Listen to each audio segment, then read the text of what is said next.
तिकडे एकनाथ शिंदे यांच्या मुंबईतल्या नंदनवन या निवासस्थानी गेल्या 5 तासांपासून मॅरेथॉन बैठका सुरूच आहेत। स्वतः एकनाथ शिंदे यांच्यासह उदय सामंत, आशिष शेलार, अमित साटम हे या बैठकीत उपस्थित आहेत। शिंदेंच्या सोबत चर्चेनंतर मुख्यमंत्री देवेंद्र फडणवीस यांच्याशी चर्चा होणार आहे। विशाल पाटील आपले प्रतिनिधी आपल्यासोबत आहेत। विशाल, काय अधिक माहिती आहे?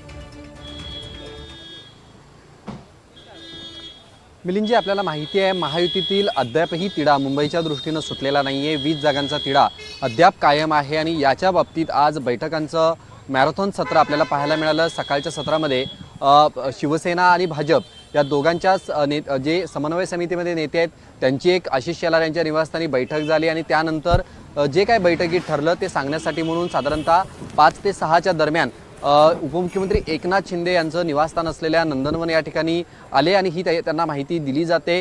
साधारणतः आता जवळपास या बैठकीला 5.5 तास उलटून गेलेले आहेत, मात्र कुठच्याही पद्धतीचा 20 जागांवरचा तिढा अद्याप सुटलेला नाही आहे। त्याचंच जर आपण पाहायला गेलं तर भाजपकडनं उमेदवारांची यादी ही मुंबईतील जाहीर करण्यात आलेली आहे, मात्र एकनाथ शिंदे यांच्या शिवसेनेकडनं एकही उमेदवाराचं नाव अद्याप जाहीर केलेलं नाही आहे किंवा एबी फॉर्म जे आहेत हे दिलेले नाही आहेत। साधारणतः असं कळतं ही बैठक संपल्यानंतर पुन्हा एकदा राज्याचे मुख्यमंत्री देवेंद्र फडणवीस यांच्यासोबत एक बैठक होईल आणि त्या बैठकीनंतर जो 20 जागांचा तोडगा आहे हा काढला जाईल। मात्र शिवसेनेच्या इच्छुक उमेदवारांमध्ये अजूनही धाकधूक जी आहे ही कायम आहे, कारण का कोणालाच एबी फॉर्म हे अद्यापपर्यंत मिळाले नाही आहेत। अशी माहिती आहे की साधारणतः रात्री 2-2:30 नंतर या उमेदवारांना एबी फॉर्म जे आहेत हे दिले जाऊ शकतात। मात्र सद्यस्थितीला नंदनवन या ठिकाणी मॅरेथॉन बैठका सुरू आहेत। या बैठकांमध्ये भाजपकडनं मंत्री आशिष शेलार, अमित साटम, प्रवीण दरेकर हे नेते उपस्थित आहेत, तर शिवसेनेकडनं शिवसेनेचे मुख्य नेते एकनाथ शिंदे ह्या सगळ्या बाबतीत आढावा घेताना आपल्याला पाहायला मिळतात। म्हणजेच विशाल,